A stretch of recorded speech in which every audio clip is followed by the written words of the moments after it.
Maneco64 here, home of alternative economics and contrarian views. So this is a weekend special, a book stream, and I'm also going to talk about some of the silver and gold that I have and what to know a bit about bullion and how to maybe test it as well. I'll just wait a little bit for people to come on. And I've got a few books here that some of them some people have probably seen already. Some of you are new to the channel and they haven't seen it. So I'm going to talk about it, the books that I recommend. Some are new books, some are old ones that have been seen before. Hi, Gerard. I'm well, thank you. I was going to do a video this morning. Good afternoon, John. But I drove my daughter back to university, and it took a little longer than I thought. She's going to do her master's this year. Yeah, so she went back. She'll be back, coming back in December. It's not very far away from where I live, but we had to sort a few things out. The traffic wasn't great. Gold day, everyone. Yeah. Good afternoon, John. Hi, Laura. One thing I like to say, and I'll repeat that when other people come on, is that gold and silver, one test that you can do, it's very easy, is that gold and silver are not magnetic. So I've got one of these, it's like a magnet. You can go online and find a gold, magnet testing for gold. You could buy this. I'm not sure how much it is. So, for example, 2p coin, in the UK, it's stuck, right? So it's stuck. It's magnetic. So that's not gold or silver. But if you take gold and silver, if it's supposed to be a gold or silver coin, a gold bar, and it's sticks like that, it's not gold. So let's take a gold coin here. I've got a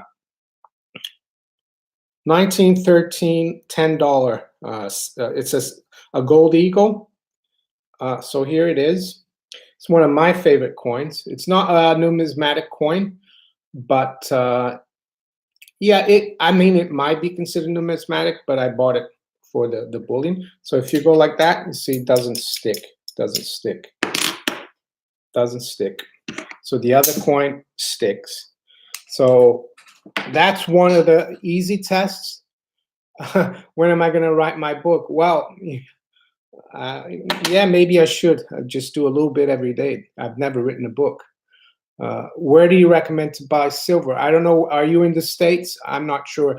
You just need to Google and find maybe a local coin dealer or someone online that's reputable. That's the best way to do it. So let's do the test with silver. So let's take a nice, so I've got here a 1 ounce maple leaf, Canadian coin. There you go, 1 ounce maple leaf. Hope you can see that. So you see, I'm doing it and it's not magnetic. That's the best test. Of course, there are other tests like jewelers do, where they file the precious metals and they put an acid. And if it turns green, that means it's not gold. Silver is another test with another acid, but that I don't think you need to do that. Again, it's just finding the most reputable dealer, and you have to shop around. So we're getting more people on here, 41 people so far. You should write a book a little every day. Nobody has written a book until their first. You're right. And, my grammar and my vocabulary and spelling is pretty good, but not perfect. But I watch a lot of YouTube videos too, and a lot of the adverts are for Grammarly, and I install that onto my browser, and it's actually quite good, Grammarly. That should help as well. JM Bullion. So I'm going to show you guys, a really special silver bar I got. years ago. I think it was even before, you know, '07 or '08. It was sometime in 2003 and 4, and it has even a special assay number on it because it's not a very usual. It's quite a. I bought it from one of the precious metals dealer. He usually just does gold, but he had this bar. I'll show it to you, and it says here 2.1 kilos. So you see how it is. It's quite. It looks quite rough, but it's got the assay number here. Don't know if you can see that. The assay. So it's been assayed. It's 2 kilos. So it's about 64 ounces in this. So there are several ways of buying silver, and I just thought this bar was really interesting. This is a bar I've had for a long time.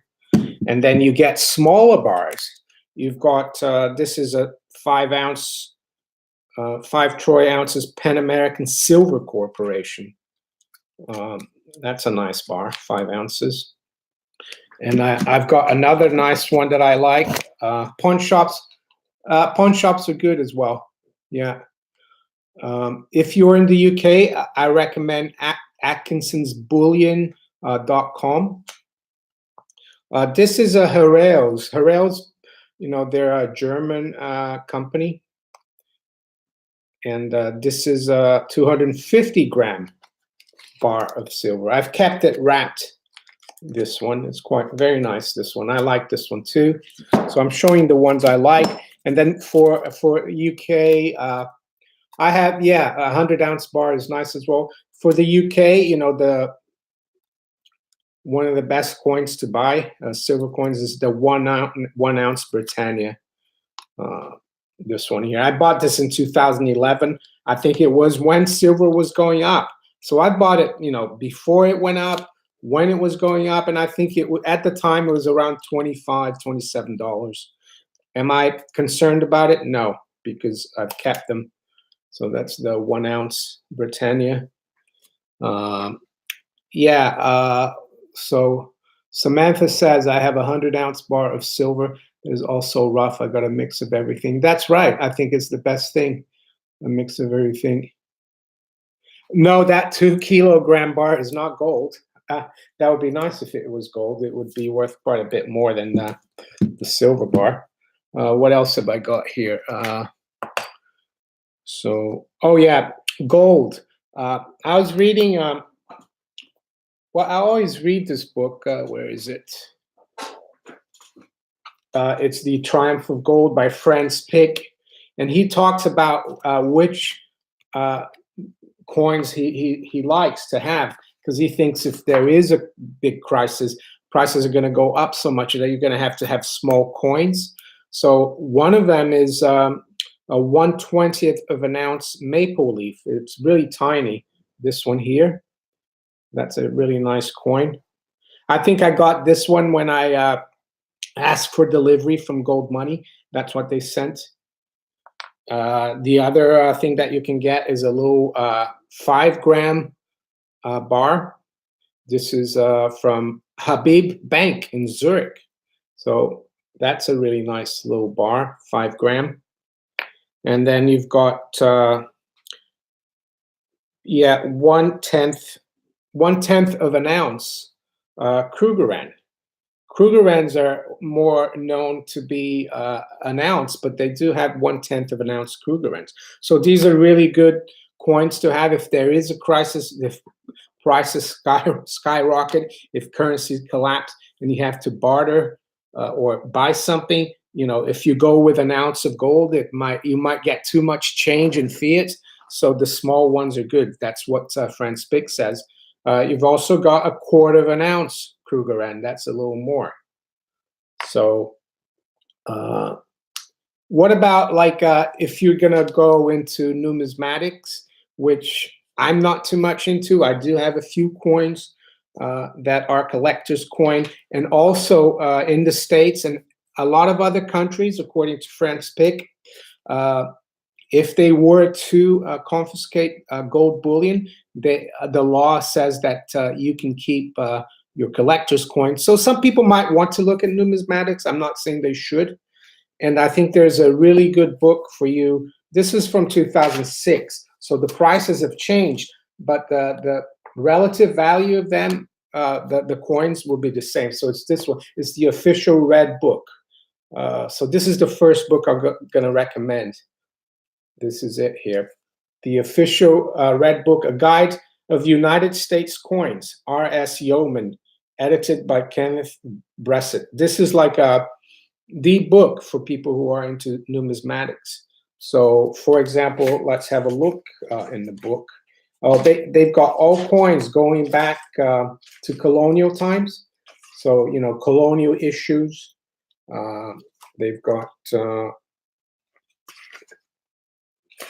I think they even got early American related tokens, elephant tokens. They've got Gloucester tokens. So all kinds of American coins. And then and then you've got the more modern coins, and they've got the proof and mint sets. So I recommend this book for the American viewers, or even if you are not in the States, but you like US coins. And yeah, I guess you can get the 2018 version.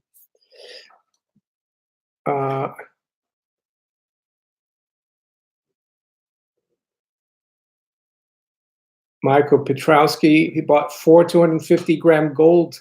That's good. And 7 kilos of silver. Now buying crypto. Yeah, crypto I think is a good thing to have, because crypto is outside the system.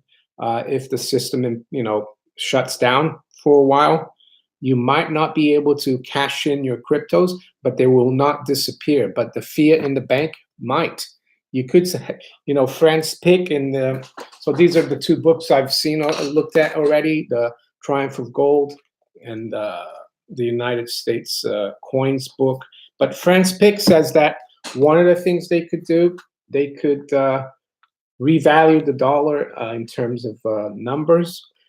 They could make $100 be worth one new dollar.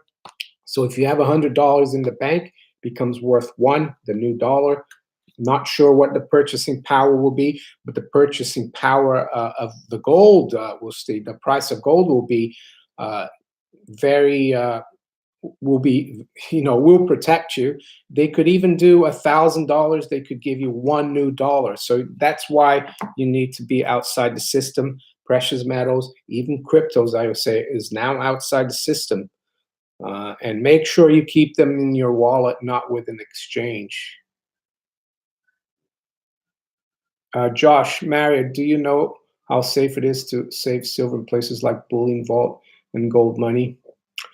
Well, it's never as safe as having it in your own hands, but they're quite trustworthy. But even having it yourself is not safe. Someone could break into your house.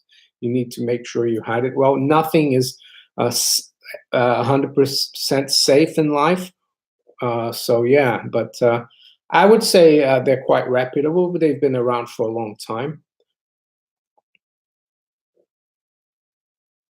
So let's have a look at a very interesting book. I don't think I've shown you guys this book before. I read it quite a few years ago, and it's a book that's good to read, even though it's about the Rothschilds, the financial rulers of nations. I highly recommend this. It was written in the late 1800s by John Reeves. Yeah, it's quite amazing. You see how they started out. Here's got like a picture, kind of a drawing of the old house in Frankfurt. That's where they started out from in the Jewish ghetto. And their name used to be Bauer, and like German name, Bauer, Bauer, and they changed it to Red Rothschild. Rothschild in German means red shield, and the reason they did that is because they had a red shield outside the house. So they changed their name. They were coin dealers, and so what does it say here? Let's have a look.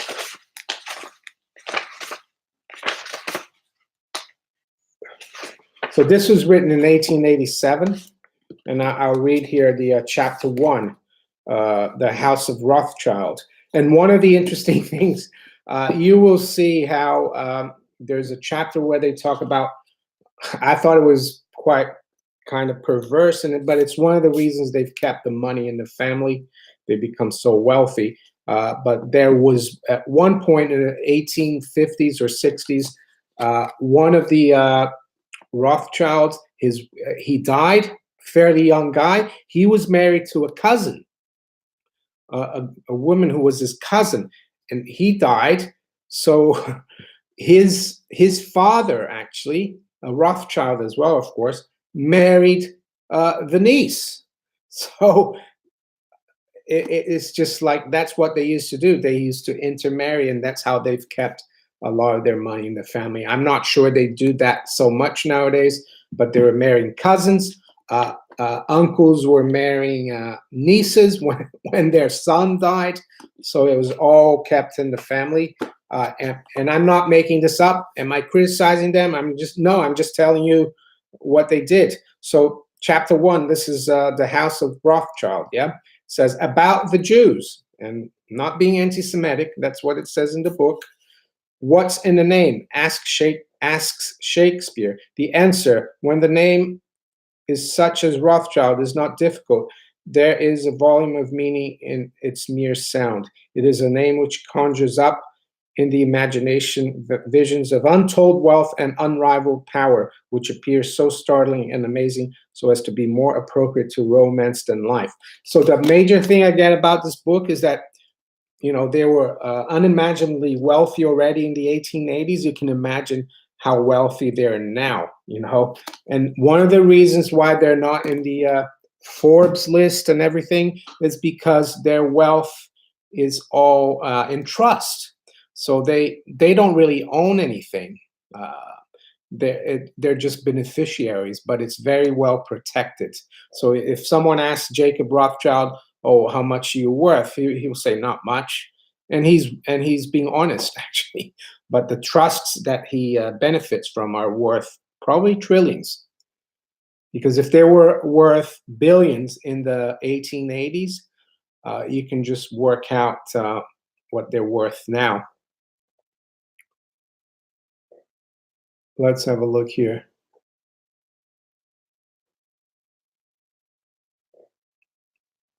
Yeah, Josh, thanks, Mary. Yesterday, I learned congressmen in the U.S. introduced HR 679 bill to end taxation of gold and silver. Yeah, that is that is good. Hopefully, it will go through. It will help. Maybe it will help bring digital gold, i.e., gold that can be stored. People can use it as money with debit cards. That could help. In the UK, gold is tax-free, but not silver. But I'm sure people are working to improve that.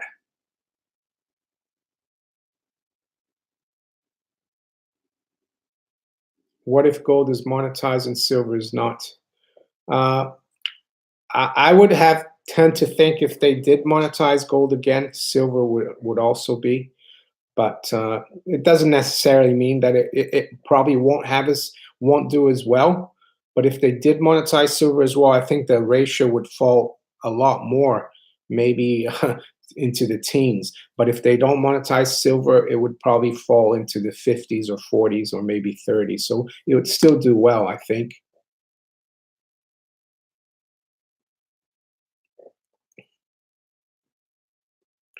Tesla 3, what did Rothschild do wrong? In what context is that question, Tesla 3? I don't know. Do you have any thoughts on VAT on silver post-Brexit? No. Hopefully they will abolish it. I don't know, because it's a European. I don't know. Don't know. We'll have to keep an eye on it. So what else have we got? I can show you. Well, there's another little bar. It's another Habib bar. It's 10 grams of gold. So that's just under a third of an ounce. I don't know if there's probably new people coming on here. I've been showing people, the silver I've got and some of the bars and coins. If any of you haven't seen this one, this is a really interesting silver bar that I have. It's 2.12 kilos. I don't know if you can see it. And it's even got an assay number, so that means it is silver. The other thing I was telling people, one of the best ways to check precious metals is with a magnet. And you can find these online probably, gold testing magnets. And if it's if it's gold and silver are not magnetic, so that's the simplest test to do. See, it's not sticking to it. But if you take a current penny, you see it sticks. That's 2p in the UK. So that's what I've been talking about as well. So 2 kilos, 2.1 kilos. That's almost 70 ounces in this bar. Someone said earlier, "Oh, I thought that was a gold bar." Yeah, I wish it was. And then there's another interesting coin here. It's a big one. It's a $20 Tuvalu, which is, I think, is in an island in the Pacific. Unfortunately, it has Queen Elizabeth II because she's the queen of Tuvalu. But whatever, it's supposed to be $20, and it's 2 ounces of silver. So is it 2 ounces? Yeah, $20, 2 ounces. There you go. Or it could be 5 ounces. I'm not sure. So that's a nice silver bullion coin.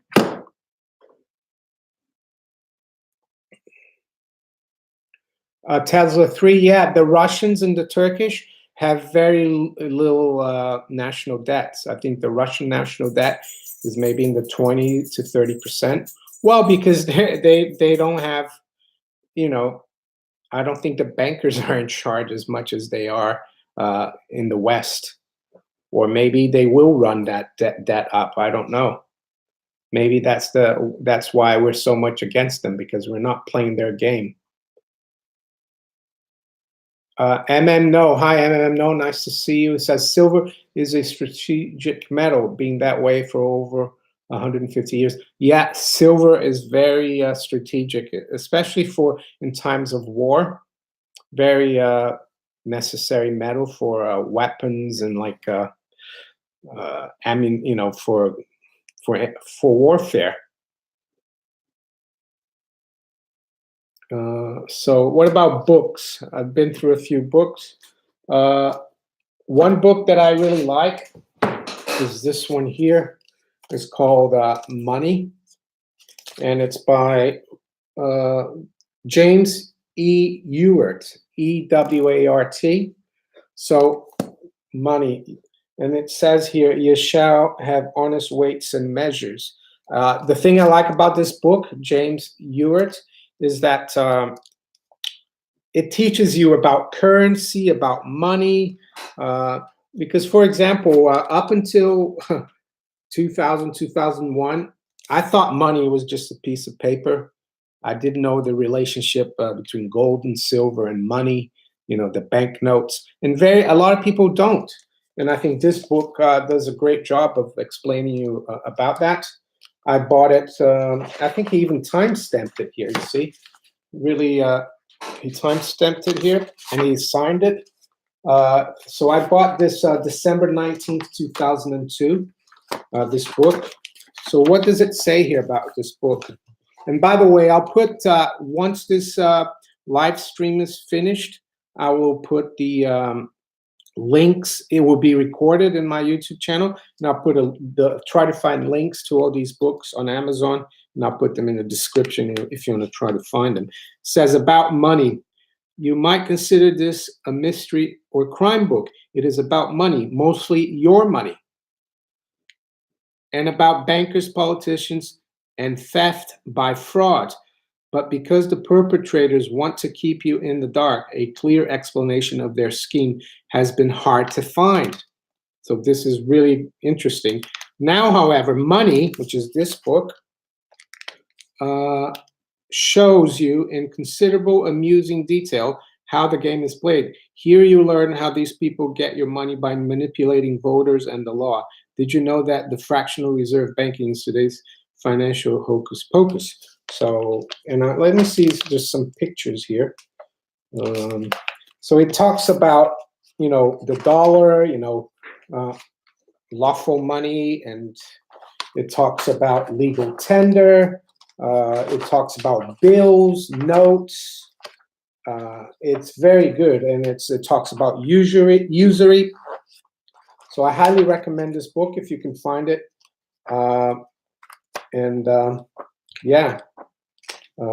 It's quite a jam, I would say. James Ewert.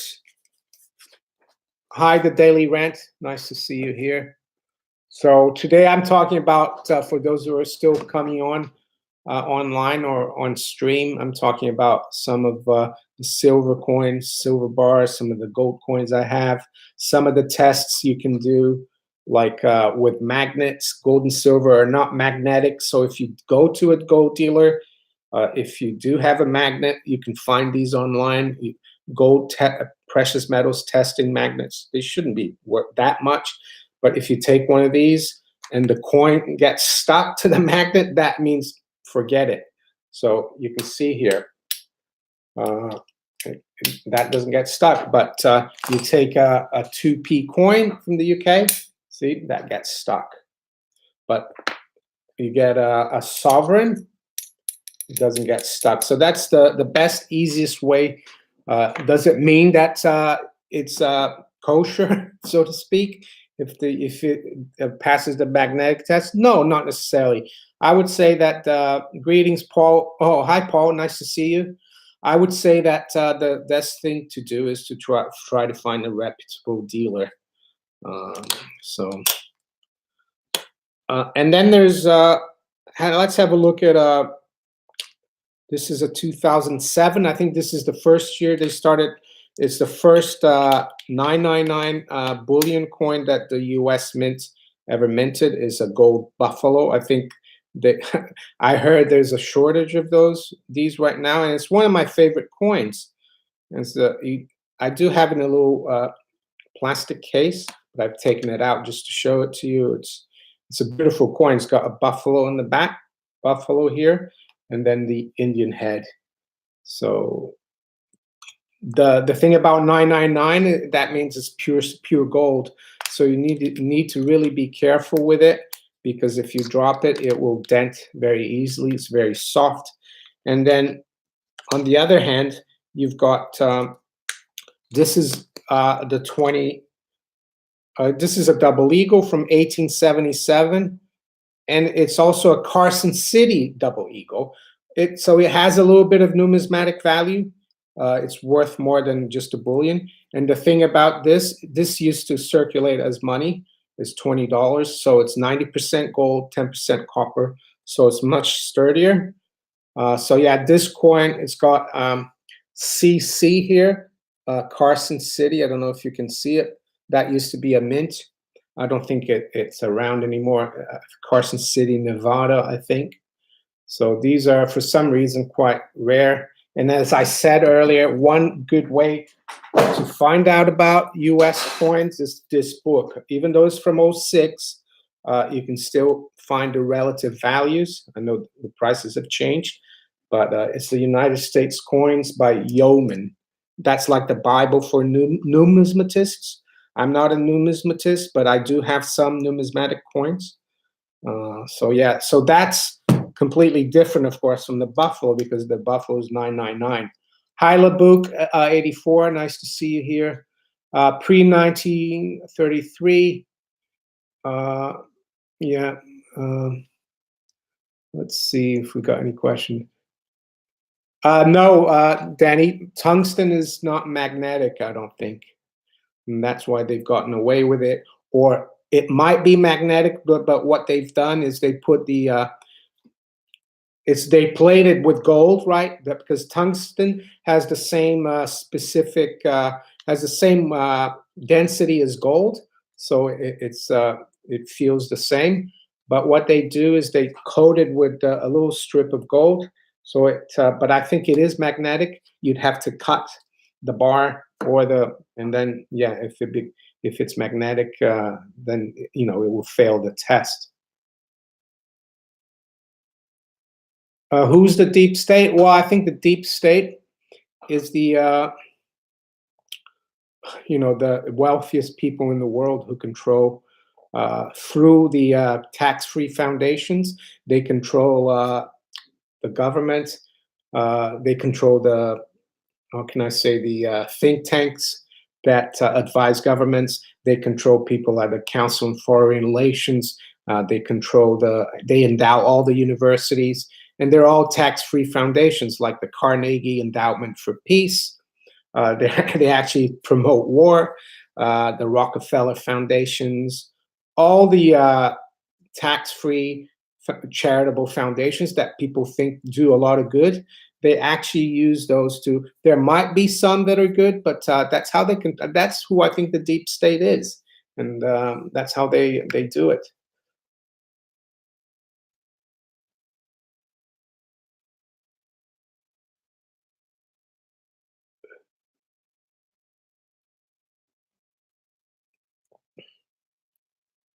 Northwest Prepper 6. Oh, you're welcome, Northwest Prepper. So, Adam Anderson, Israel Mossad. Is that, you mean the deep state? Well, I don't know. They're probably intertwined. The same people that control the deep state in the US control it in Israel, control it in Europe. So it's all, they don't really think in terms of nationality. They're international, I think. Good day from Jake Jones. Hey, Jake Jones, how you doing? Waiting for the super typhoon. Yeah, I heard in the car because I was telling people I was going to do a video this morning, but I drove my daughter back to university. She graduated this summer, but she's going to do one more year for her master's, and it took a little longer. But I heard on the radio there it hit the Philippines. I think the typhoon was pretty bad. Forgot the name of it. MM No says 97 watching, only 18 likes. Oh,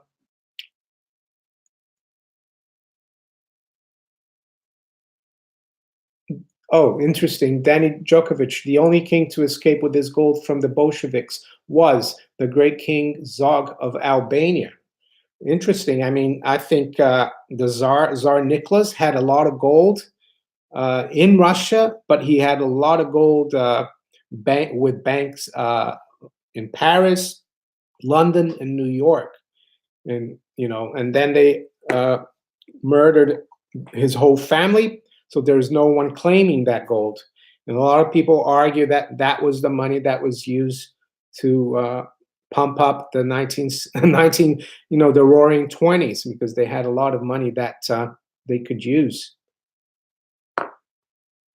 Yeah, Mumu, I would say Bush and Soros are kind of, they're not at the top. They're like, they work for the people in the deep state. Maybe some people even argue the Rothschilds, they're not at the top. They're agents of someone else. What else in terms of gold? Oh yeah, I wanted to show, where is it? I've got a Brazilian gold coin from 1856. So even Brazil had sound money, and I think they had silver coins then. But you look at, and that's got Emperor Peter II, Dom Pedro II.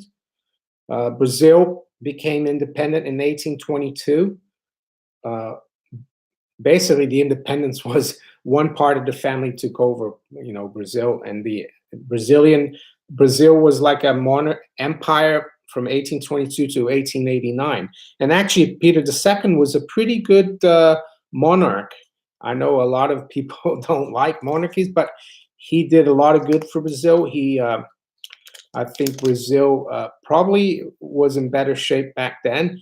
He brought the railroads to Brazil in the 1860s, 1850s. So he wasn't a bad, how can I say, emperor. I don't know that much more about him, but I think in 1889, they were deposed and Brazil became a republic. And you know, since then, the money has been debased even more. And then I've got another one here. I think it's about half an ounce, and it's an Iranian coin with the Shah of Iran. So that's very interesting. There you go. I'm not sure what year it is. It's definitely before 1979, because in 1979 there's the Iranian Revolution and he was deposed. I think he fled to Panama or somewhere. The thing about all these different coins that we see from different parts of the world is that it just goes to show how universal gold is. It's really money everywhere, and it's still worth something today. But the paper money is just like a joke. Northwest Prepper 6, question on bullion. I buy an assortment of gold coins from 999 bullion to 90% old French Dutch coins. In your opinion, are the old French Dutch coins a good form of bullion? Yeah, definitely. I've got some French and Dutch coins as well. The 20 guilder coins, they're really nice. And I got some French coins as well. I don't have them here. Oh, I do have one here, which is actually it's a Napoleon coin, because that's the other thing about coins. We learn about a lot about history, because I've got a 1812 coin here. It says Napoleone Imperatore, Emperor and King, and it says Kingdom of Italy. So a lot of people don't know. I think Napoleon ruled over northern Italy for a few years. So there's a 40 franc gold coin. There's his head, Napoleon, and you can see here Italy. So yeah, before I got this coin, I didn't realize that Napoleon was king and emperor of Italy for a few years. But it wasn't the whole of Italy. It was like the northern part of Italy. So yeah, it doesn't really matter where the coins are from. Danny Djokovic says Napoleon was of Albanian heritage. I didn't know that. I know that he was Corsican, which is an island on the coast of France, which is part of France, of course. So what else? I'll show. Oh, and I went to Paris some years ago, and I went into the Monnaie de Paris, which is the Paris Mint, and I got like a collector's coin. It's a gold coin. So here you go, Monnaie de Paris. And I think when did I go? I think it was maybe in 2004 or 5. I went with my wife to Paris. She was a bit bored. We went to it's like a museum. It's really nice. And I got this coin here. Again, it's got Napoleon on it. And it says it's the bicentenary of the Germinal franc. And it's got a Napoleon on the back. Yeah, it's from 2003. So there you go. That's a numismatic coin. Don't really know how much it's worth now, but and I've got here also in the box.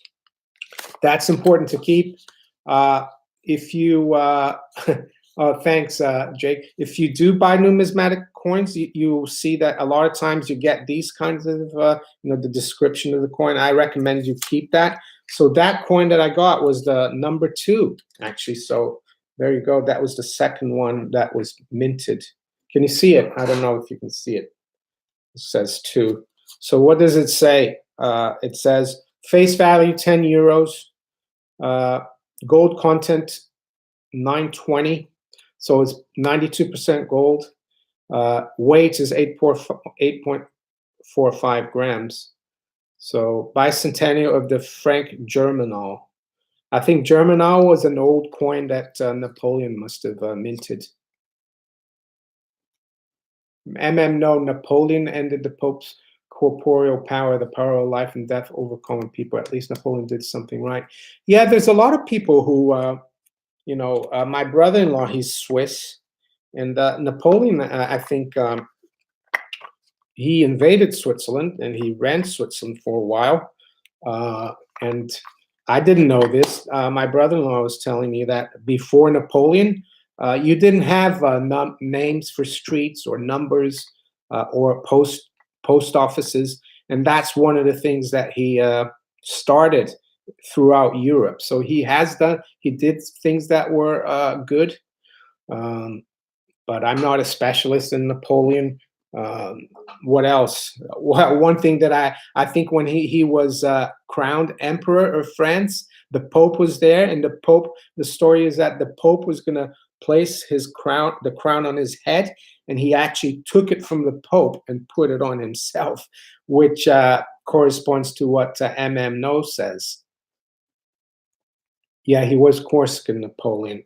What else have we got? Let's go to a book now. This is a really interesting book, Illegal Tender. There you go. Gold, Greed, and the Mystery of the Lost 1933 Double Eagle. So the thing about this book, it's like a mystery book. It's like a crime book. And it has a bit of the monetary history involved in it. And that's why I like it so much. The reason it's significant, the 1933, is that FDR, made gold illegal in 1933.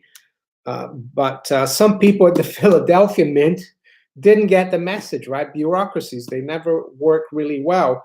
And they minted 1933 double eagles, which were not supposed to be minted.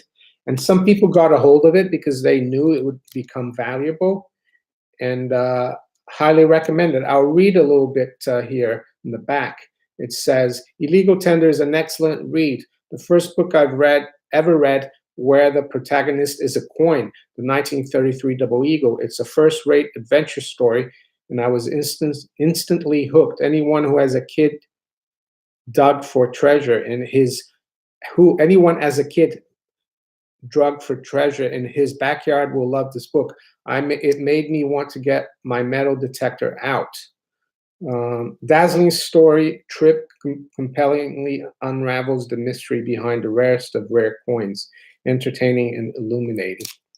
So yeah, this is a really good book. It mixes, gold, money, adventure, mystique, or not mystique, intrigue.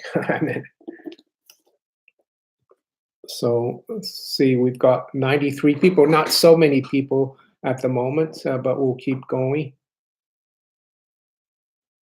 Hi, Gizgrow you. Nice to see you. Silver kangaroos look nice. Let's see, I think I've got some, have I got silver kangaroo? Oh yeah, I've got one here. It's a 1 ounce, $1, they call it a $1. It's in Australian. Is that the one you mean? With the kangaroos. Can you see the kangaroos? I don't know. So that's a 1 ounce silver kangaroo. I've got a 1 ounce panda, Chinese. That's a really nice coin as well with the panda. They do nice coins, the Chinese, you have to admit. And this is an Australian, 2 ounces of silver, and it's Year of the Pig, 2007. So they do a lot of these Chinese ear, the Australian mint. I guess it's the Perth mint. Did you know the Perth mint used to be the one of the royal mints when Australia was still part of the British Empire?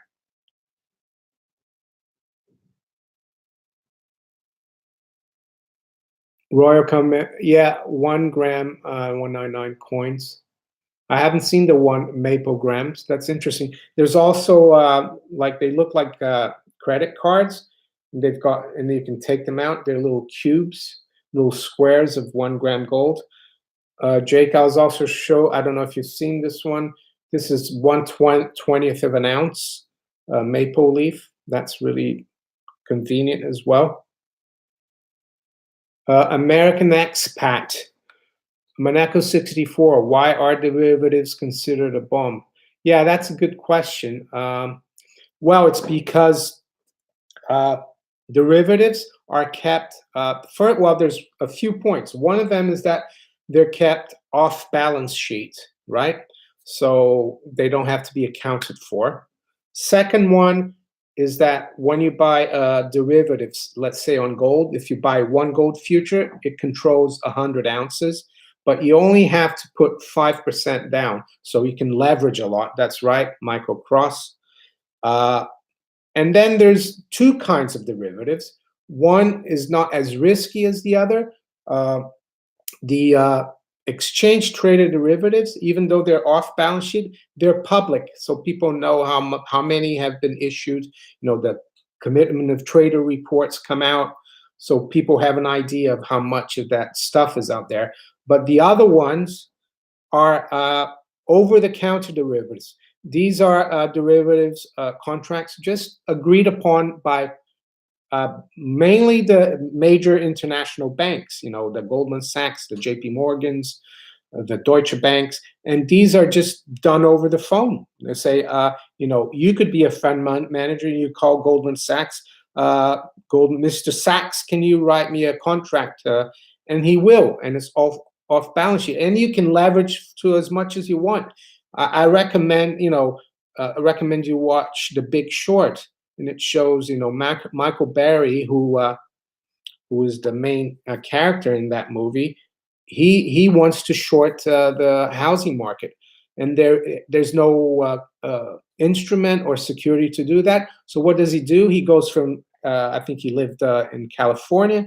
He goes to Manhattan, and he knocks at the door of all these banks, and they write a derivative for him, the famous, you know, credit default swaps on mortgage-backed securities.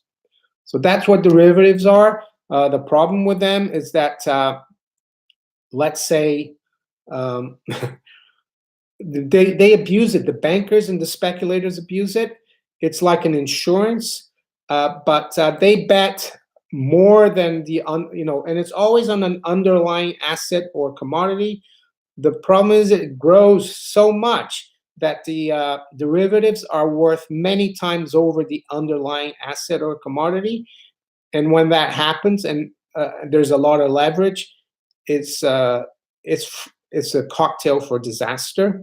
It's like, you know, if you insured, if your neighbor came to you and said, "Can you insure my house, you know, for fire?" And you say, "Fine, you know, I'll insure it. Your house is worth let's say $1 million. I'll insure it for you for fire." And then all the other neighbors come. Can I, you know, can I insure that house as well? Can I buy some, you know, can I do a derivatives on that? So you've got everyone in the street doing the same trade on one house. So if that house goes, how are you going to pay, you know, 50 different people? And they haven't changed it. They're still out there, these derivatives, and and it's now spreading to Main Street.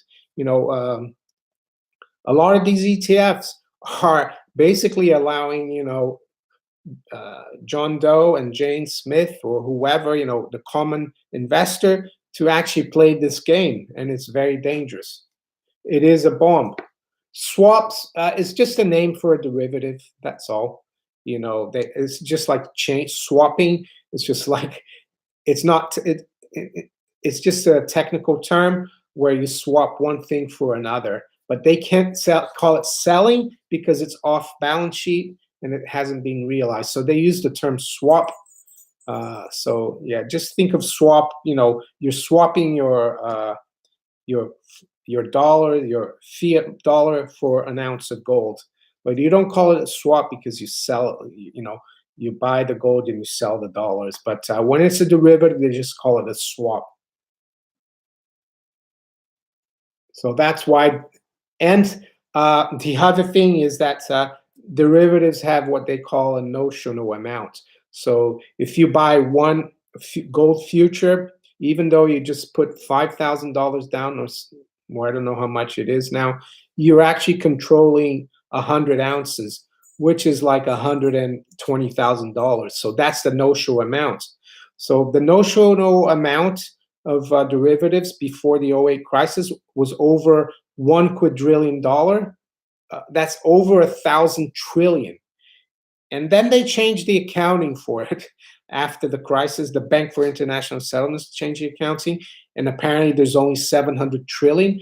And I say only 700 trillion, but it's more like a quadrillion. So I think the world economy is like $70 trillion, but the notional amount of derivatives is like more, probably 20 times the world economy. So if you've got like a problem with derivatives and people start losing money with them, it could start a daisy chain. The other thing as well is if the counterparty fails, you will be liable for the whole notional amount. Derelict 5, Mary, do you think that most market analysts, advisors understand the digital control technology behind global asset pricing?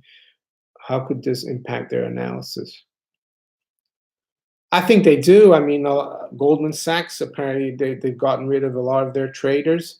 But I think it's a double-edged sword. It could, if there is a crisis, the liquidity could dry up. And I think that's why we had that flash crash in the stock market. I think it was, I don't remember what year it was. That's what will happen.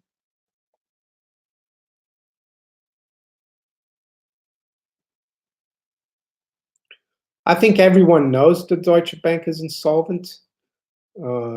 So I don't know what will happen. They're just keeping it alive for now.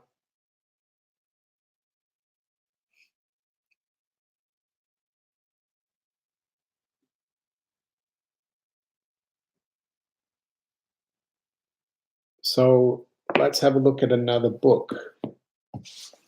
Oh yeah, one book I read many years ago, and I read this book even before I kind of got involved in with precious metals, and I learned about the monetary system. So I read this book like in the probably late 80s, early 90s. So it's an old book, and it's a big book. It's over 700 pages. The House of Morgan by Ron Chernow. He's written a lot of interesting books, this guy. It says, The Secret History of Money and Power. I highly recommend this. It talks all about, how J.P. Morgan, the bank, started. And the most interesting thing about this book is that J.P. Morgan, really, if you look at if you read the book and you look at the history of it, J.P. Morgan is not really an American bank. Well, it's partly American, but it was actually started out in London. That's why they're still, really important part of the city.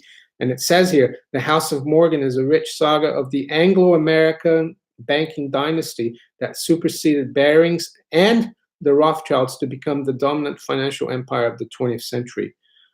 With the sweep of an epic novel, it covers 150 years tracing the Morgan Empire from the Keynesian beginnings in Victorian London to the summit of world finance through 4 generations of Morgans.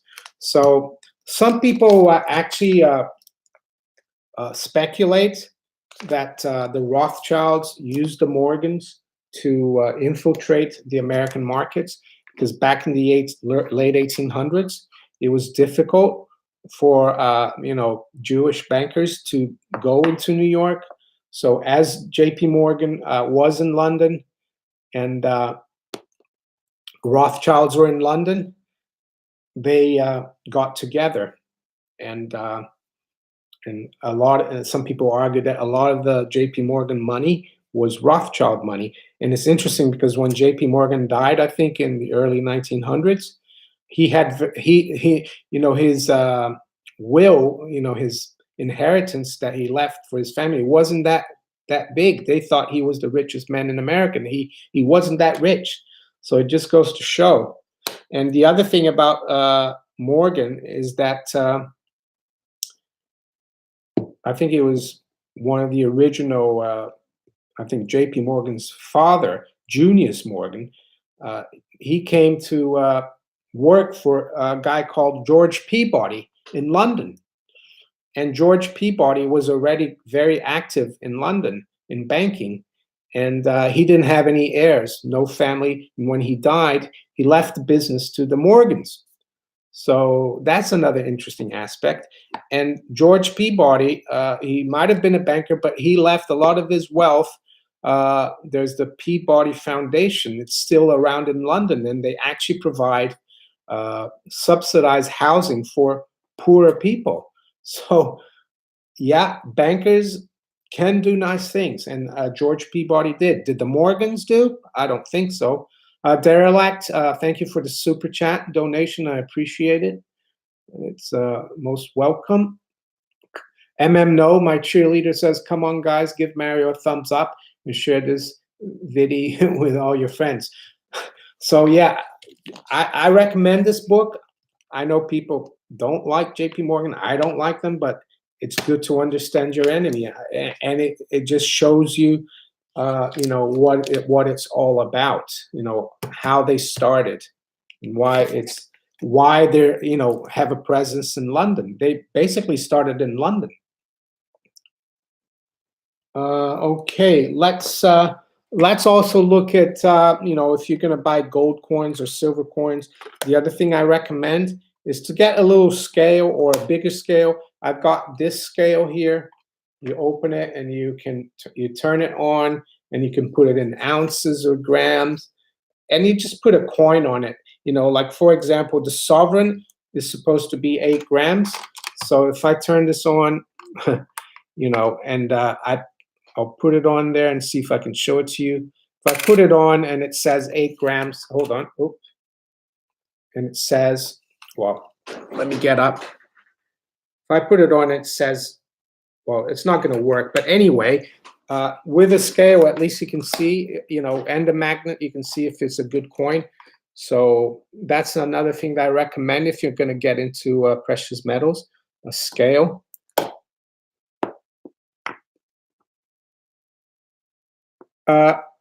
KVJ says Jesse Livermore supposedly died poor, but maybe he planned cleverly. Well, you know, Jim Sinclair's father was a friend of Jesse Livermore, and Jim Sinclair says that his, you know, Jesse Livermore's family, they weren't poor after he died.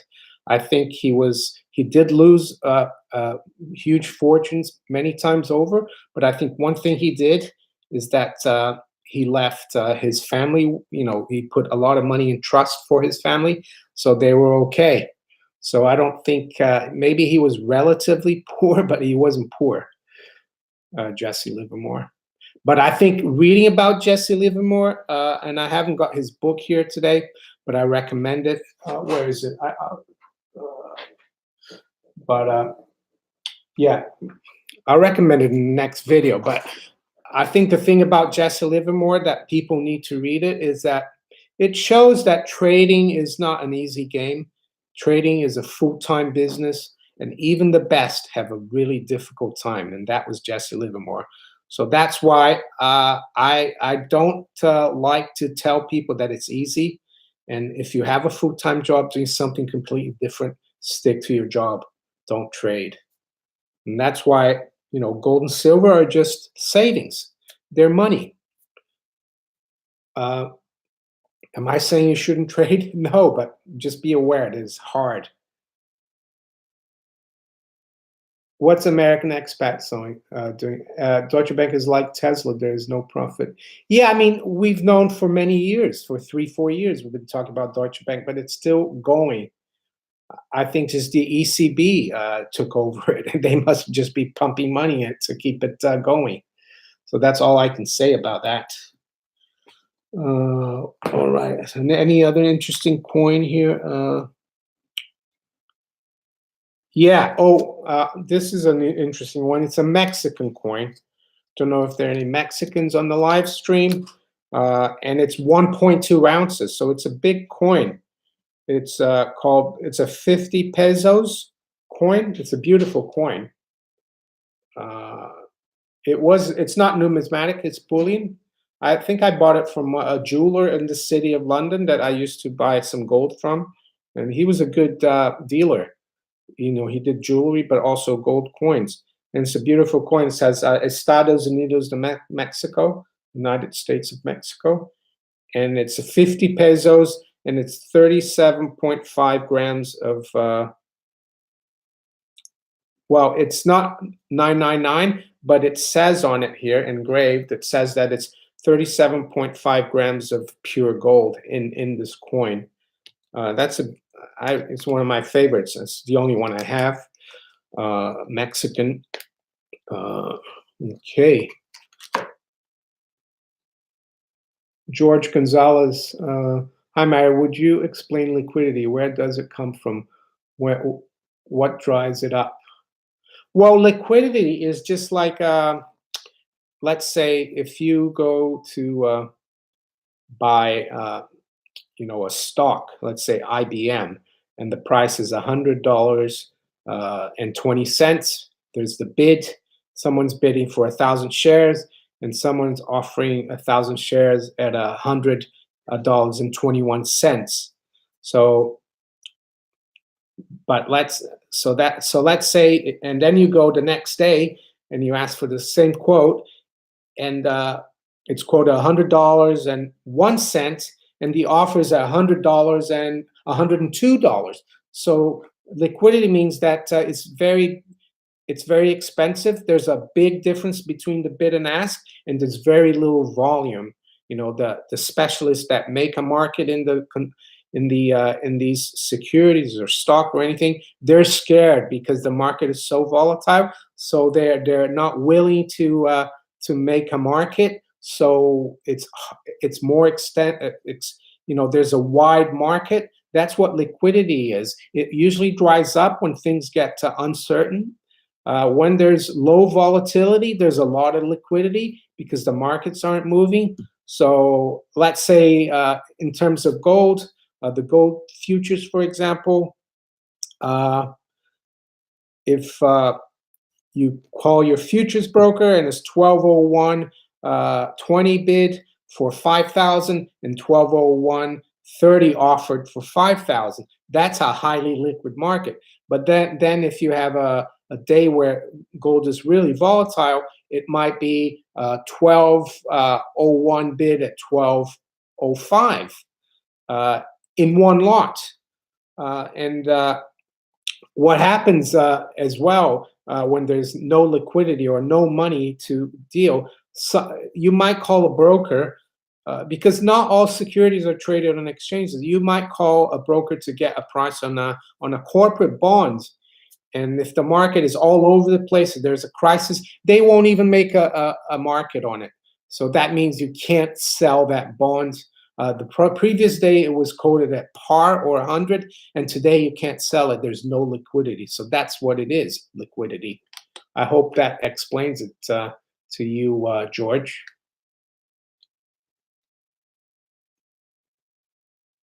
Yeah, these nuts, it's good to get a testing kit if you can. For $9.99, that's good value. So I hope you understood that, George. Gur Olgi, hey Gur, nice to see you.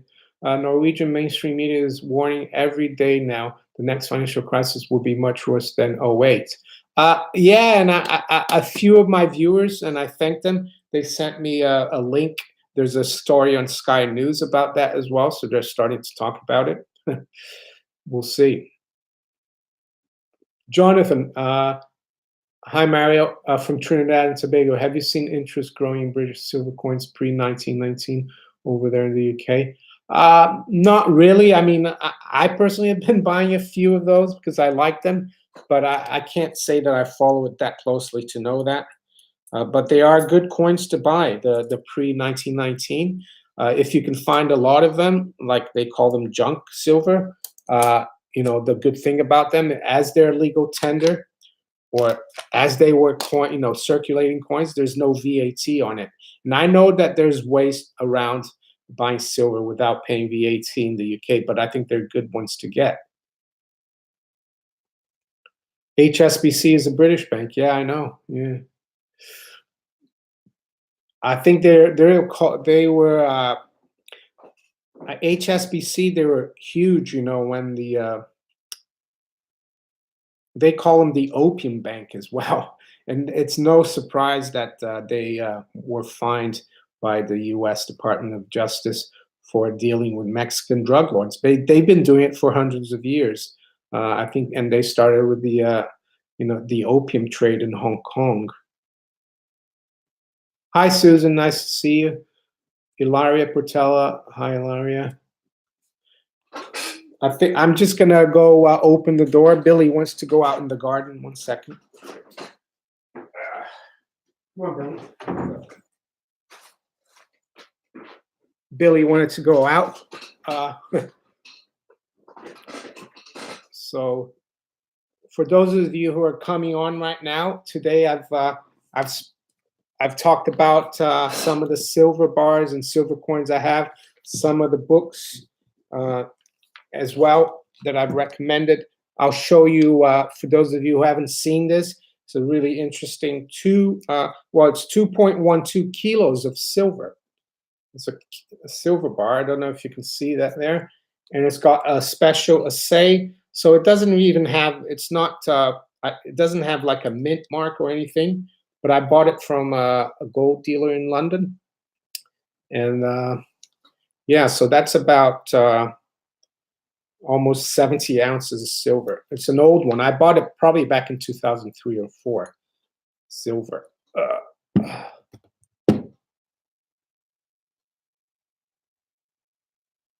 Mumu, what are your favorite precious metal shops in the UK? Well, in London, I used to like John Haynes. He was a jeweler in the city of London. Unfortunately, he closed down a few years ago. He was near Cornhill in the city.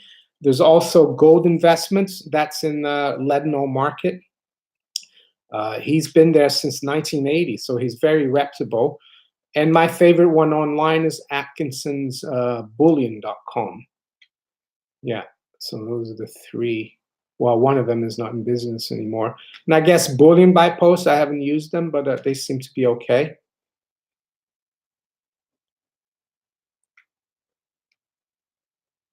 Alabama in the US just eliminated sales tax on precious metals. Yeah, I think a lot of the states are doing that. That's a good sign. Yeah, that's good. That means there's a better chance of gold being money again. And I think, I've spoken about this card before. It's called Glint card. And, well, I won't show the number, but the Glint card, it's like basically, it's only available in the EU right now. So they store their gold in Switzerland. And with that card, you can spend the gold directly. Gold money, you have to like sell the gold into fiat. This one, you can spend it right away. So that helps. Maybe something will happen in the US in terms of they're not available in the US yet, Glint. So you're welcome, Ty.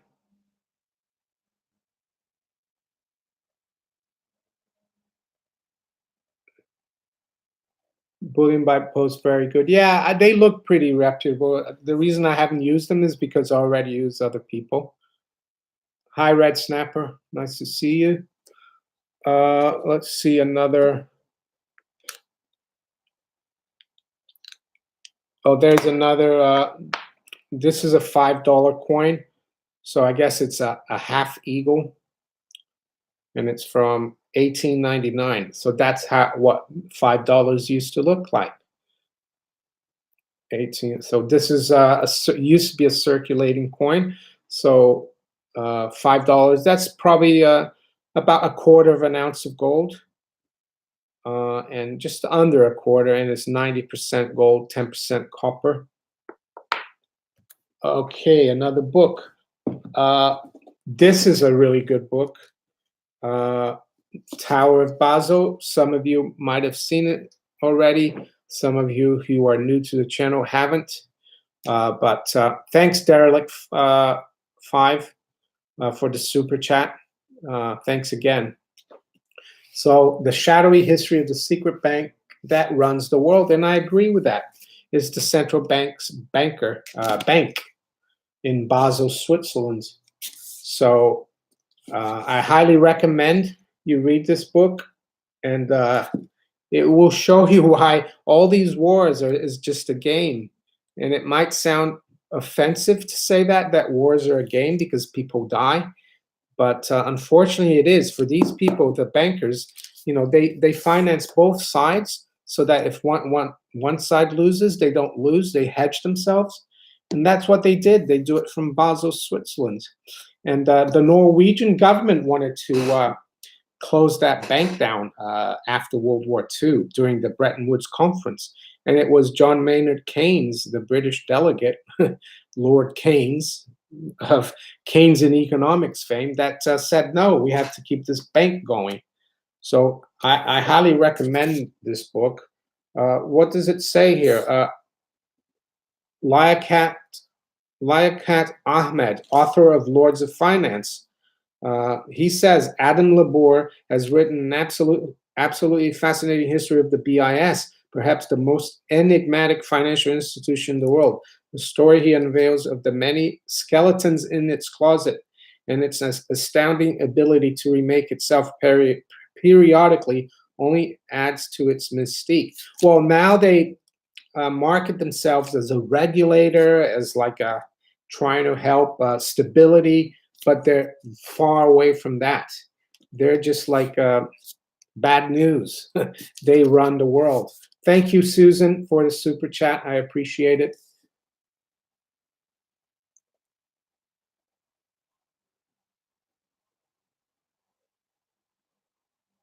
Okay, Red Snapper. I'll I'll try to edit that.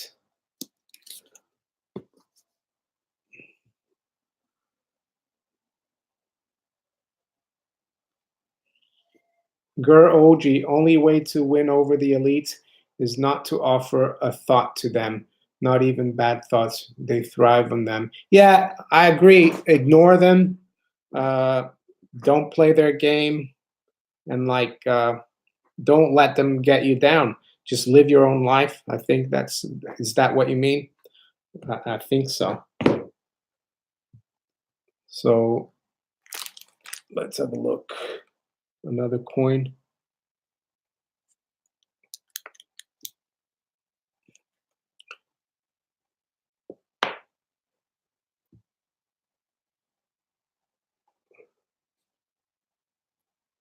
Oh, yeah, just again, gold and silver are not magnetic. So if you have a magnet, you can test gold and silver.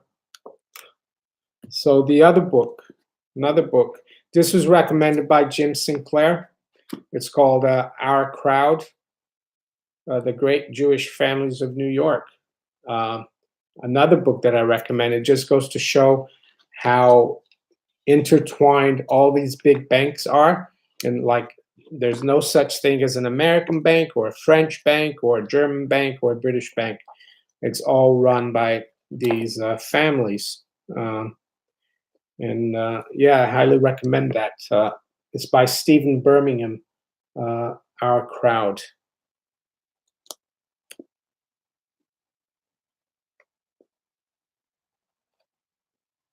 No, it wouldn't be magnetic. No, gold is even the 90% gold coins won't. You see here, it doesn't. Even 9-carat gold jewelry, if you test it, it doesn't stick.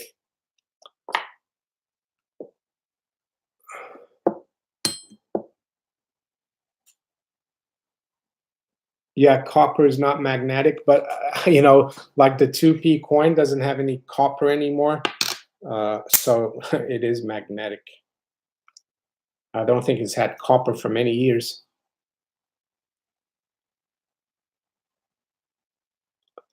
I have spoken about the U.S. Mint suspending, mintage of silver. I guess it's probably because there's a shortage of silver, physical silver, or not maybe a shortage, but the market is tight. So they've been told probably by the U.S. Treasury and the Fed not to buy any physical silver.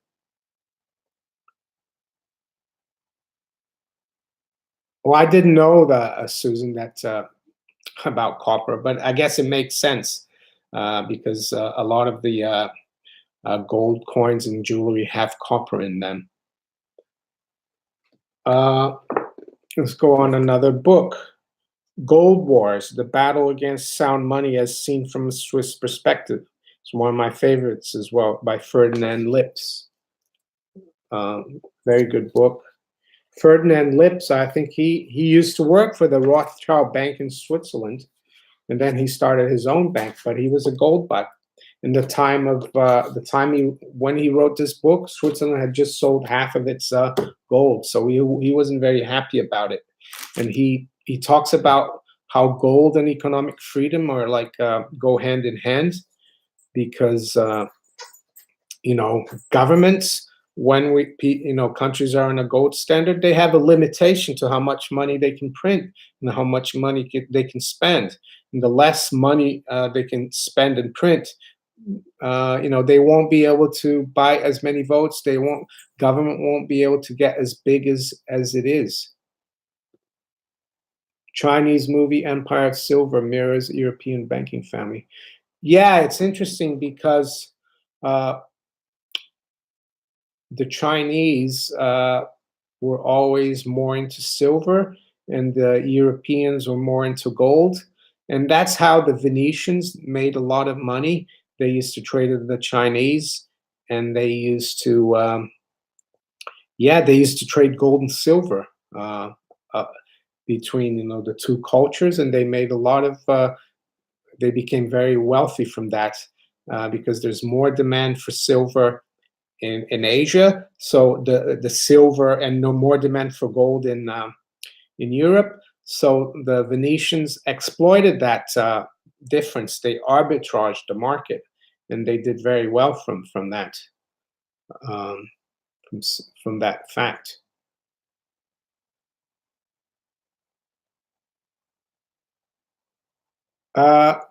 Actually, I haven't. I have that book. I have read some of it, Peter. A History of Money and Banking in the United States. Yeah, it's a good. Murray Rothbard. I recommend his books. Mario, Susan asked, Mario, what percentage of regular people do you think are collecting silver and gold? Very small percentage. I couldn't say exactly, but I would think more like 1%. I mean, even less. There's not many people out there into gold and silver. Yes, Jake, I do have a Russian coin. Let me get it here. Let me see if I can find it. I think it's from 1899. It's got Nicholas II in the back. Let's have a look.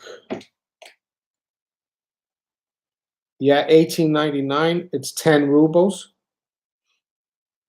There you go. And there's the Tsar Nicholas II. I think the Russians, they were on 90% as well, 90% gold, if I'm not mistaken. I guess, the countries that were part of the British Empire, they were on 22 karat gold, or 916. And the countries that were under the American influence, or on 90%. Gur OG says, paper money doesn't exist for me anymore. I only have enough food, coffee, tobacco in the bank. That's it. Rest goes to gold and silver. Same here. I keep just enough to pay the bills in the fiat bank. XW Max. Hey, Mario, during a financial crisis, do you think people would treat silver and gold bullion different from silver and gold rounds? Well, first of all, rounds are just coins that can't be coins because they're usually minted by private mints, and everything else are coins, and they can be bullion or they can be collector's coins. Yeah, I think maybe, but they would both be accepted. But I think maybe the national country coins or the not rounds would maybe have a slight premium to them. But people would still, I would accept silver and gold rounds. I would accept a gold nugget. So, but you might get a better premium from the official, so to speak, coins or bullion. Lord Humongous is here from Lotola of Rock and Rolla, Colorado. Yeah.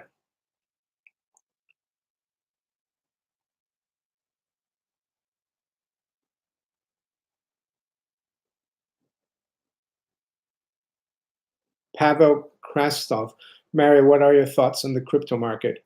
You think it will be a few more months of bear market? You think Bitcoin will go as low as 4,000?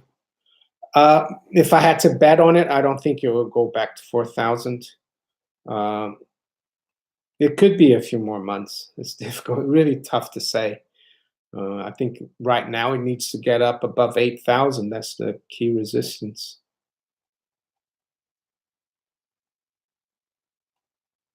Cyrus, Cyrus, look at all those flags. Yeah, I know. I have the Canadian, American, and British. And someone said, "What Someone said, "What about all the other countries?" So I decided to get that one. So to placate, people all over the world. That's more of a multinational flag.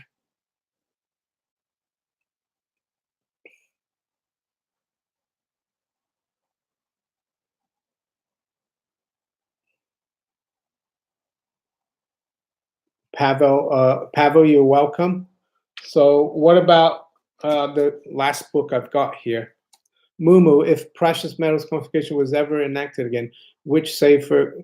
Well, the safest coin, because silver I don't think would be confiscated, but gold, the safest coins to have that legally can't be confiscated are the numismatic coins or collector's coins. The thing to do, some of them have a huge premium. The thing to do is to buy some that are not too collectible, but are collectible coins. They would be safe.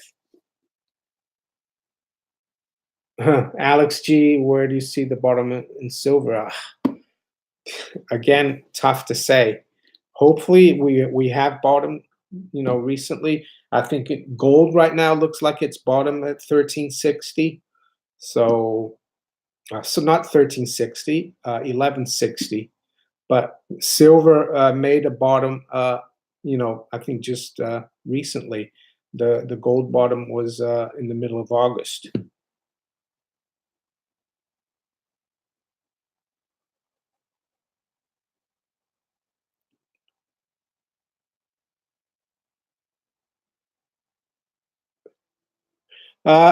Susan Chapel, yeah.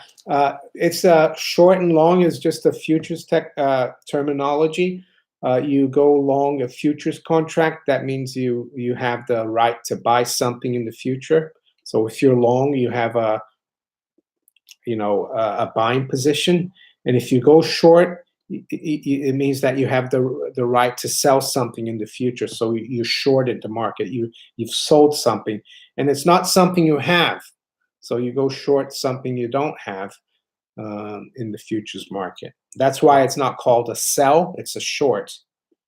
So one of the other books I wanted to talk about is by Eustace Mullins. I highly recommend Eustace Mullins. He died a few years ago, but he was a friend of Ezra Pound, and Ezra Pound was a poet, American poet in the early 1900s, and he was against all the wars, so he was put in an insane asylum. They kept him basically in prison without any charge. And Ezra Pound told the young Eustace Mullins in the late 40s, early 50s, to look into the Federal Reserve, to go to the Library of Congress and investigate the Federal Reserve. And he found a lot of information about the Federal Reserve. and also the people who run the Federal Reserve. And this is one of my favorite books, The World Order, Our Secret Rulers by Eustace Mullins. I highly recommend it. I think you can find it quite easily on the internet. And Eustace Mullins, of course, he was considered, right-wing, anti-Semitic. They gave him all these labels, but he just unearthed the truth about the Federal Reserve. Didn't he? Was, and they call him a racist and everything. But highly recommend that book, The World Order. Jake Jones, yeah, I think he did. I don't know if he plagiarized them completely, but the original guy who uncovered the Federal Reserve was Eustace Mullins. I do have The Creature from Jekyll Island. I'm not sure if he used footnotes, to, reference Eustace Mullins. If he didn't, that's not a good thing. But I think, what's his name? I've seen interviews where Eustace Mullins says that people have, and he doesn't actually name Edward Griffin, but I think he has. Yeah, he says, yeah, some people have copied my book and they've given it Monster's name. He didn't actually, mention the name of the book because I think he didn't want people to know about the name of the book.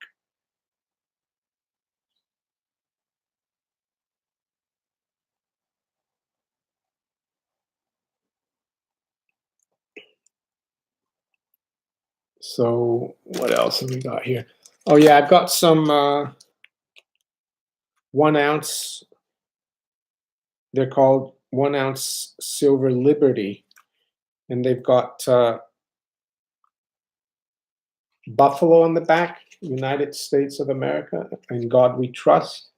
These are nice 1 ounce bars, silver bars, and they got the Indian head or Native American head, if you want to be politically correct, on the back. I think I got these from Gold Money. I think I asked for delivery, some of the silver. This is what they sent.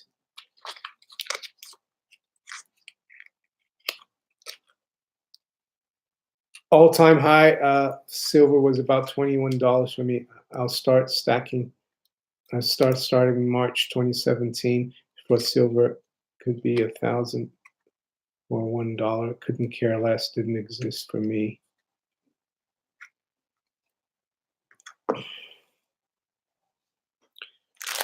Well, the other coins I like in terms of silver, and I think it would, especially for Americans, this could come in handy if there is some kind of event, monetary event, are the 1964 and pre-1964 quarters. They're 90% silver.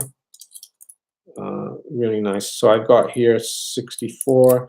I have some, not just 64s, but I have some other ones. And I bought a lot of these on eBay, some from a dealer here in London.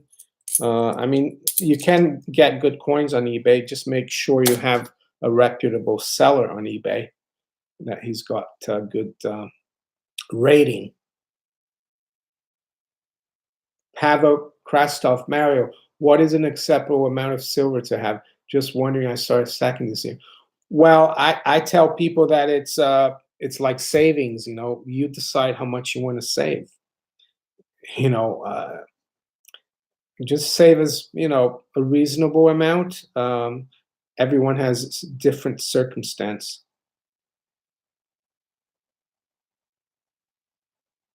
Lord Humongous, what do you think of JP Morgan is doing with silver right now? Well, yeah, there's been a lot of speculation over the years what they've been doing with silver, that they have a huge position. But it could be for someone else, because JP Morgan, they deal for thousands of counterparties. But I think it's the first time in 24 years that the commercials, who include the bullion banks, it's the first time they've been long the silver futures. So I don't know. I mean, it's frustrating, I know, and it's really difficult to time these things to say. I think it was Bix Weir said that last Friday, not this Friday, but the Friday before, that silver was going to explode and nothing happened. So, but it's definitely getting to a point where everything is pointing to higher prices. But like yesterday was frustrating watching gold. It was doing fairly well early on, and then again it failed and it dropped below 1200. But yeah. SAC Media, don't be sorry. That's fine. I'm still here. So, District of Columbia is treason. I tell most people to try and aim for 100 ounces per body in the household. Yeah, that's a good thing to do for silver. And it all and depends, on your circumstances as well. But maybe have enough silver that you think you can survive on for 3 months. Because usually, hyperinflations and things like that, they don't last for that long. There is a crisis and stuff, but then things pick up again. So it's not like you have to have silver to survive for 3 years, but at least 3 to 6 months, and that depends on your style of living. Yeah, Mumu, I'm not sure if the JP Morgan stack is real. You can't really tell. Susan Chappell's right. A lot of people even have to borrow money to make ends meet.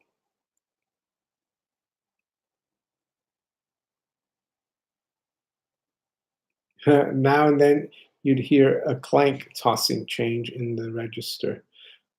Pavel, my goal is to speculate on crypto and convert my gains to precious metals.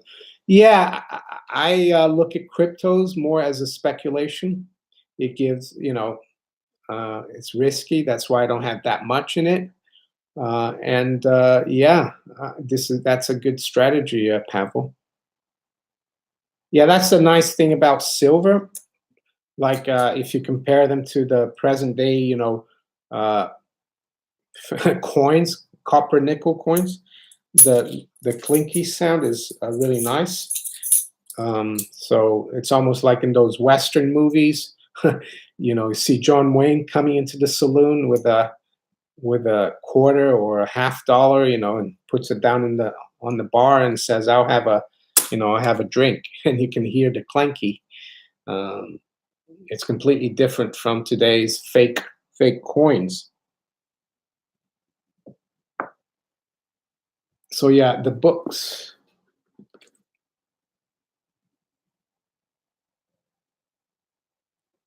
Tristan says is mining ether and converting it to silver and gold.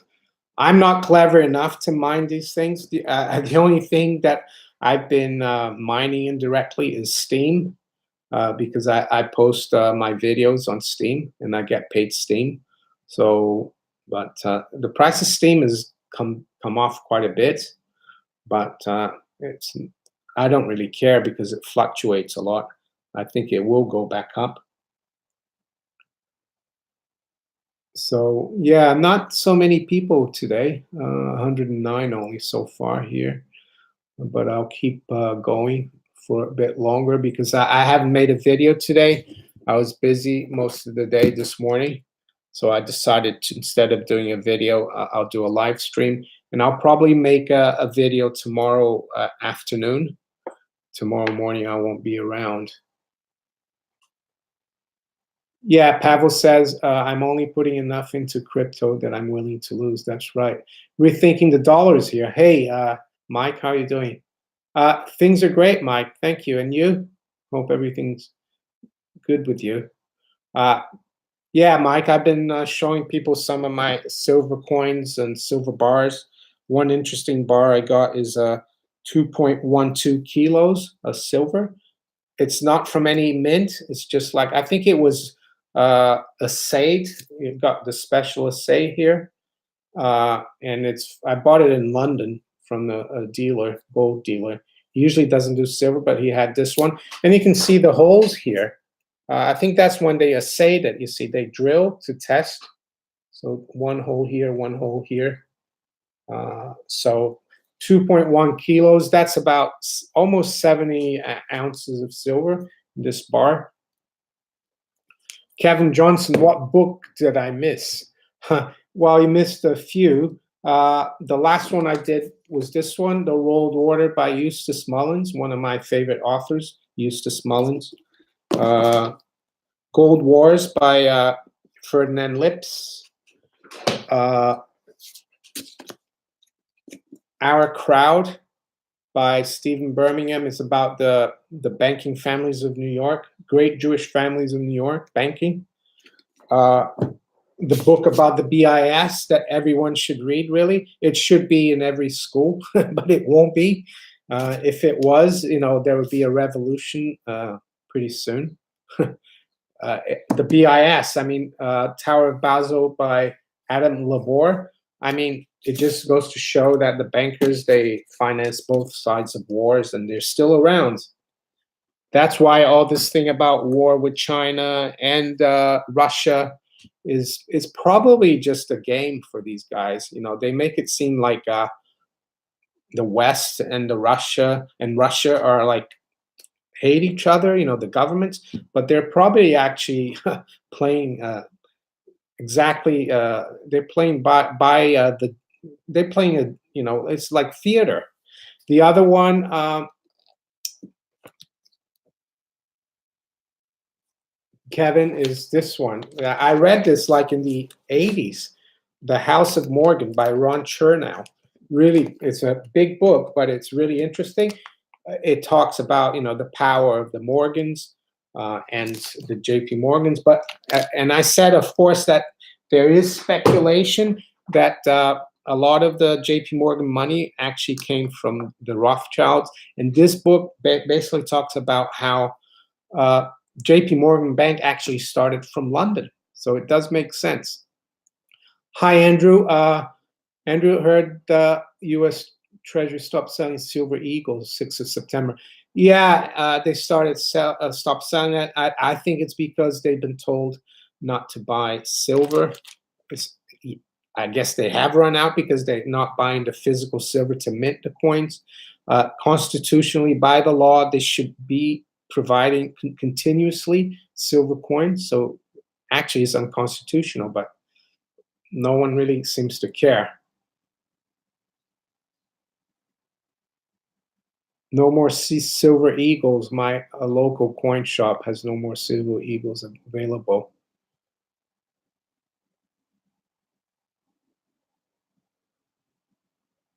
Okay, Lord Humongous, have a good weekend too. Yeah, fall cleaning. Okay.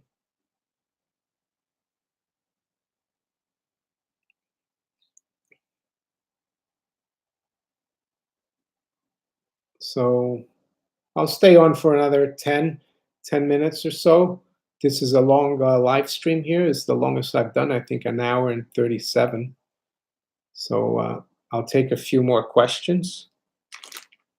The other coin that I recommend, not only for Americans, but anywhere really, is the 1964 half dollar. The Kennedy half dollar is a classic, I think. And of course, I have some half dollars that are pre-64 as well. They're also 90% silver. Hey, Moo, sleep tight, down under. He's going to bed, Moo. Big Daddy, I'm tempted to buy more silver, but I think it's going to just keep going down. If you chart my purchase over time, it's pretty well tracks the decline. If I stop buying, it'll probably go up. Yeah, it's called Sod's Law, isn't it? But Jeff from Pittsburgh, Pennsylvania. Hey, Jeff, nice to see you. I had a good friend from Pittsburgh at university. We used to play golf. So,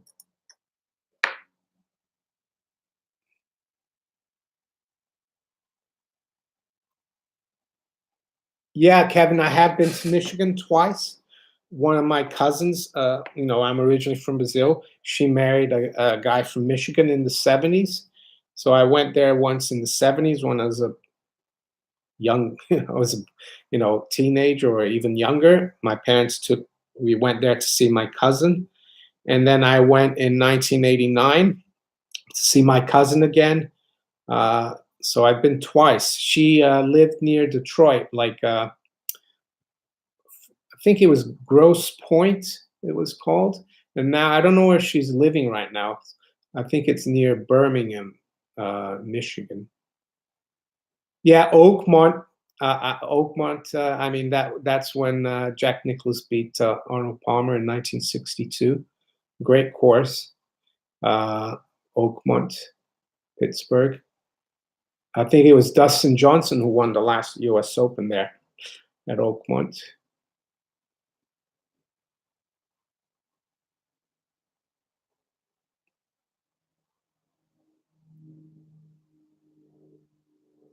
The northern part of Michigan is beautiful. Yeah, I've seen some. There's like a resort up northern Michigan. It's an island. Is it I forgot. It starts with the MK McKinley, or it's a really nice place. It almost looks like you're back in Victorian times. Yeah, I haven't been there. I'd love to go there. I watched a video earlier today where someone did a full stack video of 1,600 ounces. I can't imagine where I'd hide that much silver, bury it. Yeah.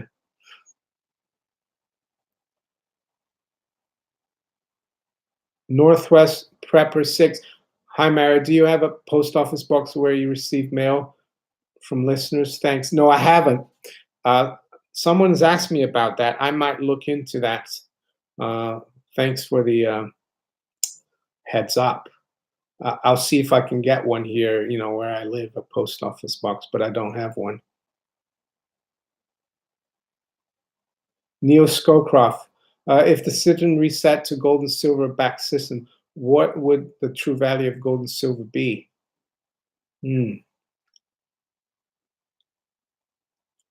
While some people talk about it, it depends how much they'd back it by. I think if it's by 40% of the money supply, it would be, or even some people actually argue that they will value it to cover all the loans all the debt that they owe to foreign countries. And some people, I don't know, it can range from anywhere between 10 to 20,000. I think Jim Sinclair has talked more about 50,000. But what they could do as well is they could change, create what they call a new dollar, right? And the 100 old dollars that we have now would be worth $1, but then they'd keep the price of gold where we are right now at 1,200 new dollars. So that means that gold would be like $100,000, but they would keep it at the same price. So yeah, that's the other thing as well. We could have gold at $1,000, but if 100 of today's dollars become one new dollar, and they keep the price of gold at $1,000, that means that in today's money it's worth 100,000. So actually, yeah, it depends what they do to the fiat dollar, because if they issue a new dollar that's 100 times more than the one time. I'll start again. So if you have $100 today, and next Monday, the U.S. government comes and says, for every $100 you have in the bank, you're going to get one new dollar.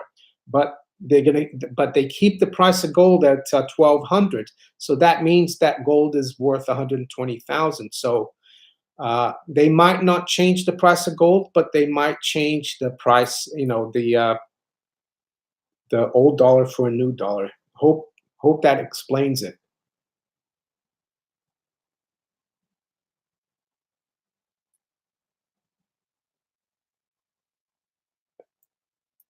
Oh yeah, Kevin Mackinac, is that how you pronounce it?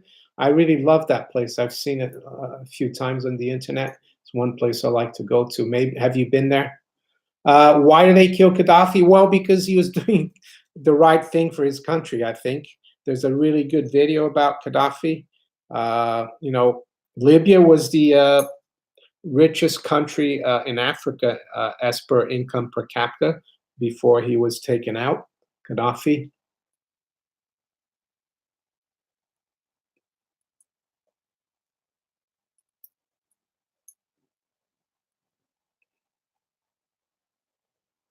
Pablo, the reason the gold silver ratio is as it is because those two metals are highly manipulated.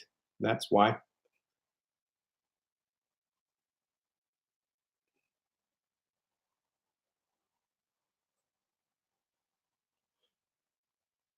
Yeah, you know this one of the books here that I have. Where is it? Well, I forgot. I don't know where it is right now. But Franz Pick talks about how France in the 1960s they had a lot of inflation, so they turned $100 francs into a one new franc. But they, you know, that's how they can do it. And so they could keep the price of gold. Let's say the price of gold was 1,000 today, and you know, and then they do a complete. They bring out a new dollar.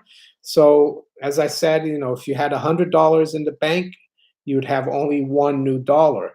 But they would keep the price of gold at 1,000. So even though the price of gold hasn't changed in old dollars, in terms of new dollars, it means that it's worth, you know, 100,000 of old dollars. So I think it will protect people. Gold, I definitely think it will. Dutch NL, why does the price of bacon fluctuate? Like every other price, supply and demand.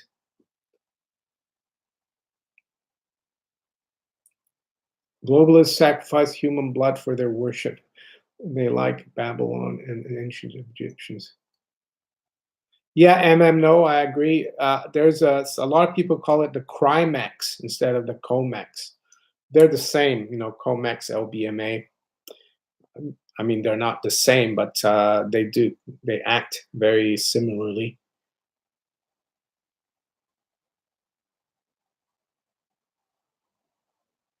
So you mean talking about gold? Yeah, I have spoken about gold, but on this live stream. But right now it's almost ending, unfortunately. So I'll take a couple of more questions and I'll call it a day. We've almost been here for a couple of hours.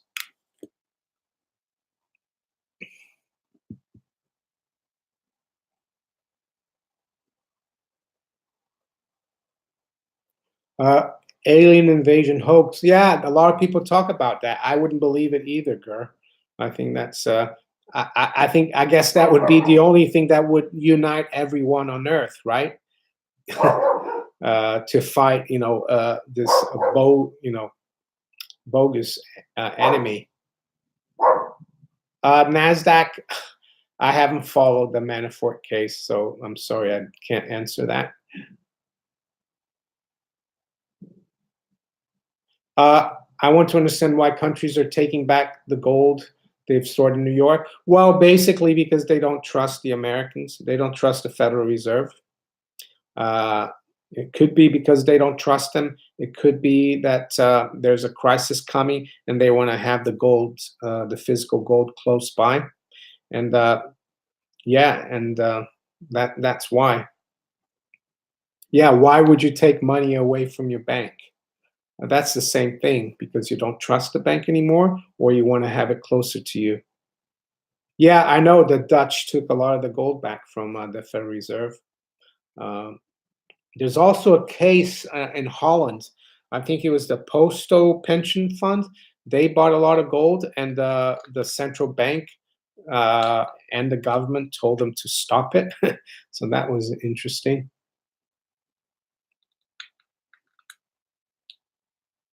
Yeah, I don't follow football here or soccer last December.